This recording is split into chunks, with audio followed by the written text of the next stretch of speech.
যখন সীতার খোঁজে বনে বনে যখন যেতে লাগে, পথে পথে যখন যাচ্ছিলেন, তখন সবরি মায়ের আশ্রম করেছিলেন। এবং সবরি মায়ের যে গুরুদেব ছিল তিনি ছিলেন মাতঙ্গ মুনি।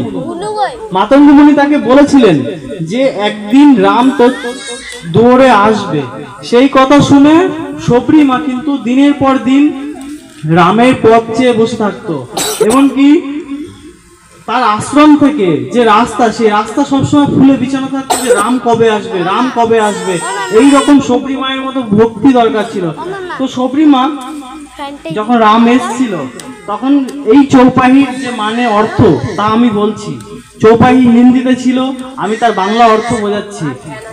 সবরি মা কিন্তু একদম মানে রামের অপেক্ষায়, সেই যৌবন কাল থেকে রাম আসবে তার মুনি বলেছেন, সেই কথা শুনে শুনে তার বয়স একদম বৃদ্ধা, সে একদম বয়স্ক বুড়ি হয়ে গেছে যাকে বলে, তবুও সে সেই অপেক্ষায়, যেহেতু তার গুরুদেব বলেছে আসবে, সেই জন্য এখানে রামচন্দ্র সবরি মাকে বলেছে, কি বলছেন, যে কেউ যদি জাতিতে বড় হয়ে থাকে, শ্রেণীতে বড় হয়ে থাকে, কুলে বড় হয়ে থাকে এবং ধর্মতে নিজেকে যদি বলে আমি ব্রাহ্মণ, আমি সর্বশ্রেষ্ঠ, আমি সবকিছু, ধর্মেতে যাকে বলে বড়, এবং যার মান সম্মান, যেমন এখন বর্তমানে আমাদের ভারতবর্ষে আম্বানি হচ্ছে সব থেকে এখন আমাদের ভারতবর্ষের মধ্যে কোটিপতি, যাকে মানে প্রচুর ধন সম্পদ। তো এরকম যাকে বলছে ধন সম্পদশালী, বল মানে গায়ে শক্তি, জোর, ক্ষমতা, বলবান যাকে বলে, কুটুম্ব, গুণ, চাতুর্য সম্পন্ন। যদি চাতুর্য মানে প্রচুর বলবান, মানে বুদ্ধিমান, হ্যাঁ, চালাক যাকে বলে, হ্যাঁ, যদি এত কিছু থাকে, তবুও যদি তার মধ্যে ভক্তি যদি না থাকে, তাহলে কি বলেছে, সে জলবিহীন মেঘসম অর্থহীন হয়ে থাকে। এই রামচন্দ্র এই কথা সবরি মাকে বলছেন। তাই কি বলছেন, যে সাবধানে শোনো কথা শ্রী রামচন্দ্র সবরি মায়ের কাছে বলেছেন। সেই 9 প্রকার ভক্তি, প্রথম ভক্তি হচ্ছে সাধু সঙ্গ করা। সাধু সঙ্গ মানে কি? সাধু সঙ্গ মানে যে সবসময় সাধুদের সঙ্গে থাকতে হবে, সে যেখানে যাচ্ছে সেখানে যেতে হবে, সে যা করছে তাই করতে হবে, এইটা কিন্তু নয়। সাধু সঙ্গ মানে যে শুধু সাধু, তার যে কথা, সে যেটা বলছে আমাদেরকে যে এইটা করো এটা হবে, ওইটা করো এইটা করো না, এখানে যেও না, এইটা করো না, সেই তার যে বাণী, সে যেটা করতে বারণ করছে, যে আর সে যেটা করতে বলছে, সেই আদেশ মতো চলাটাকে বলা হচ্ছে সঙ্গ করা। এটা নয় যে এখনকার দিনে যেটা বলছে যে সাধু সঙ্গ মানে ম্যাক্সিমাম দেখছি যে এখানে বলছে যে এখানে চলো আজকে ওখানে এই অনুষ্ঠান হবে, আর অথচ দেখা গেল আমি কাজের কারণে যেতে পারছি না, আমি চাকরি করছি বা আমি কোনো ব্যবসা করছি বা আমি বাড়িতে সংসারে কাজে আটকে রয়েছি, তার সঙ্গে যেতে পারছি না, তাহলে আমার সাধুসঙ্গ কি নষ্ট হয়ে গেল? না, সাধুসঙ্গ ওটাকে বলে না। সাধুসঙ্গ বলে যে তার যে সাধু, তার যে মতবাদ, সে যেটা বলছে যে এইটা করো, এইটা করলে ভালো, এইটা করো না, এটা করলে খারাপ, এই যে তার মতবাদ শুনে যে চলা, সেটাকে বলা হচ্ছে সাধু সঙ্গ করা। ঠিক আছে। দ্বিতীয় ভক্তি হচ্ছে লীলা কীর্তন। তৃতীয় ভক্তি হচ্ছে নিরহংকার থেকে শ্রী গুরুর পাদপদ্ম সেবা করা। তো আমি এবার প্রথমে নববিধা ভক্তির 9টা ভক্তির কথা প্রথমে বলছি, তারপরে এক এক করে তার বিস্তারিত বর্ণনা করছি। শ্রবণ, কীর্তন, স্মরণ, পাদসেবন, অর্চন, শ্রদ্ধা, বন্দনা, দাস্য, সখ্য, সমর্পণ, এই হলো নববিধা ভক্তি। 9টি ভক্তির কথা এখানে বলা হয়েছে। প্রথম হচ্ছে শ্রবণ করা। এই যে আমি যে এখানে পাঠ করতে এসেছি, এই যে আপনারা যে শ্রবণ করছেন আমার কথাগুলো, এইরকম যদি আজকে একদিন শ্রবণ করলেন, এরকম কন্টিনিউস প্রতিদিন যদি আপনারা শ্রবণ করতে পারেন, আপনাদের যদি ভগবান নববিধা ভক্তির মধ্যে এই একটা ভক্তি হচ্ছে শুধুমাত্র শ্রবণ করা। আপনারা ধরুন বই পুস্তক পড়তে পারছেন না, হরির নাম জপ করতে পারছেন না, লীলা কীর্তন করতে পারছেন না, তবুও চলবে, শুধু যদি প্রতিদিন এরকম শ্রবণ করেন। এখন মোবাইলের যুগ, কিংবা সন্তানকে এরকম ভাবে মানুষ করুন, এরকম ভাবে তৈরি করুন। আপনি পড়াশোনা জানেন না, জানতে হবে না, আপনি লিখতে পড়তে জানেন না, জানতে হবে না, কিন্তু ছেলে মেয়েকে এরকম ভাবে তৈরি করুন যাতে তাদের কাছ থেকে সব প্রতিদিন একটা একটা করে ভগবানের লীলা কথা জানা যায়। তাতে সেই আপনার ছেলেও জানতে পারবে তার থেকে আপনিও শ্রবণ করতে পারবেন। এইটাকে বলা হচ্ছে শ্রবণম। এইটা নববিধা ভক্তির প্রথম পর্যায় শ্রবণম।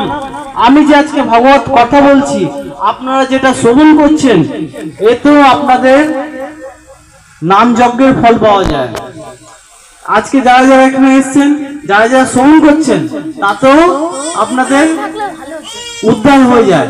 যদি মন দিয়ে সেটাকে শ্রবণ করে যদি কাজে লাগান, জীবনে যদি কাজে লাগাতে পারেন, তাহলেই সেটা সার্থকতা আছে। আর ধরুন শুনলেন অথচ জিনিসটা ভুলে গেলেন, তাহলে সেই শ্রবণের আর কোনো গুরুত্ব নেই। ওই জন্য যেটা শুনবেন মন দিয়ে শুনুন। মন দিয়ে শুনলে যদি এটা গেঁথে যায়, তাহলে আপনার কাজে দেবে। তো নববিধা ভক্তি প্রথম পর্যায়ে হচ্ছে শ্রবণম। এইটা ভক্তি, এই কথা শুনে শেখো, এবং এই প্রথম ভক্তি হচ্ছে শ্রবণম। বেশি করে শ্রবণ করো, কথা অধিক থেকে অধিকতর শ্রবণ করো। যেখানে ভাগবত পাঠ হয় সেখানে চলে যান, তাহলে সেখানে কিছু জ্ঞান অর্জন হবে, সেখান থেকে জানতে পারবেন।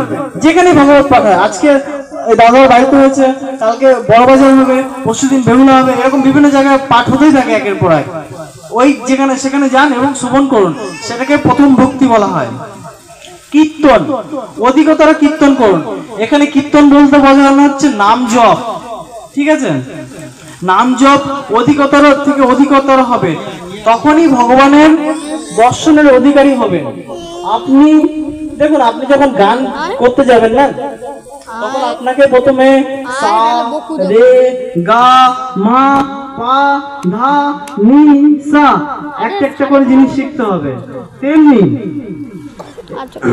যদি আপনি এই সারেগামা পাধানিসা না শেখেন, তবে কিন্তু আপনি গান করতে পারবেন না। তেমনি মালা জপ যদি না করেন, তবে ভগবানের দর্শনও হবে না। এই জন্য প্রথমে জপ করতে হবে, আর এই জপটাকেই বলা হয় কীর্তন। এইটা নববিধা ভক্তি দ্বিতীয়তম স্তর, কীর্তন। যেমন এই জপের মাধ্যমে আমাদের পুরাতনে আছে ধ্রুব, প্রহ্লাদ, এরা কিন্তু ভগবানকে লাভ করেছিল এইভাবে জপের মাধ্যমে। এইটা দ্বিতীয় স্তর। এই দ্বিতীয় স্তরের মাধ্যমে ধ্রুব এবং প্রহ্লাদ যারা ভগবানকে লাভ করেছিল।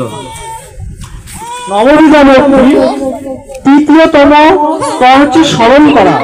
ভগবানকে সর্বদা স্মরণ করতে হয়।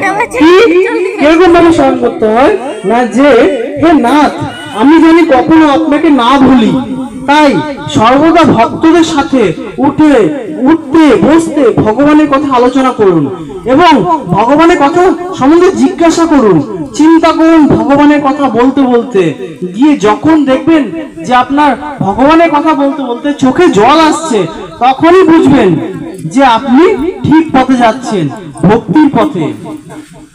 এটা ছিল তৃতীয়তম স্তর, স্মরণ করা। এবং চতুর্থতম স্তর হচ্ছে পাদ সেবন করা। পাদ সেবন কাকে বলা হয় না, যেটা পাঠ, আমরা যেটাকে বলি পা টেপা, ঠিক আছে, ওইটাকে বলা হয় পাদ সেবন।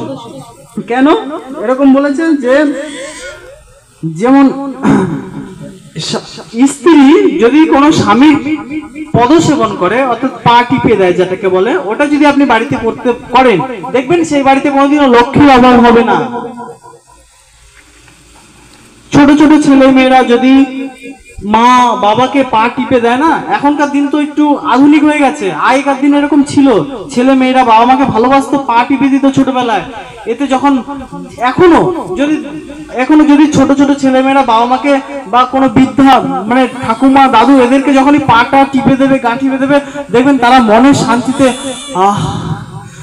কি শান্তি, এরকম যখন একটা অনুভব করবে না, তখন আপনার ছেলেকে এরকম কোনো পৃথিবীতে শক্তি নেই যে শক্তি, মানে ধরুন আপনার ছেলের সামনে কোনো বিপদ ছিল, ঠিক আছে, ওই যে ঠাকুমা বা বৃদ্ধ বয়স্ক বা যে আছে, তার যে মনে ওই যে পা টিপে দিল না, ওতে যে একটা শান্তি বেরোলো, তার যে আনন্দ শান্তি পেলো, কি শান্তি, ওই একটা আশীর্বাদ আপনার যে ছেলেকে বা সন্তানকে যে লাগবে, কোন ওষুধও কাজ করতে পারবে না। ওই আশীর্বাদের শক্তি এত জোর, এত ক্ষমতা, কোন ওষুধ ঠিক করতে পারবে না, কিন্তু ওই আশীর্বাদ ঠিক করে দেবে। ওই জন্য এইটাও ভগবানের আরেক সেবন, এটাকে বলা হয় পাদ সেবন। এটা নববিধা ভক্তি চতুর্থতম পর্যায়ে পড়ে। তো কেন আমাদের পাদসেবন বলা হচ্ছে? আমাদের অঙ্গেই রয়েছে সমস্ত দেব দেবতা কুণ্ড। যেমন ইন্দ্র, ইন্দ্র হাতে বসবাস করে আমাদের, মনে থাকে চন্দ্রদেব, চন্দ্র মনকে কন্ট্রোল, চন্দ্র মনে প্রত্যেকের মনে চন্দ্র থাকে। যে যত চঞ্চল, যে যত চঞ্চল লাজুক এবং যে যত মানে দেখবেন মনই তো একমাত্র বিচলিত করার কারণ হয়। চঞ্চল হোক শান্ত হোক সব মন ঠিক করে। কেন? চন্দ্র হচ্ছে মনের কারণ, মনে বসবাস করে চন্দ্রদেব, যার জন্য যার চন্দ্র ডাউন থাকে, যার চন্দ্র কমা থাকে সে তত চঞ্চল হয়। ঠিক আছে।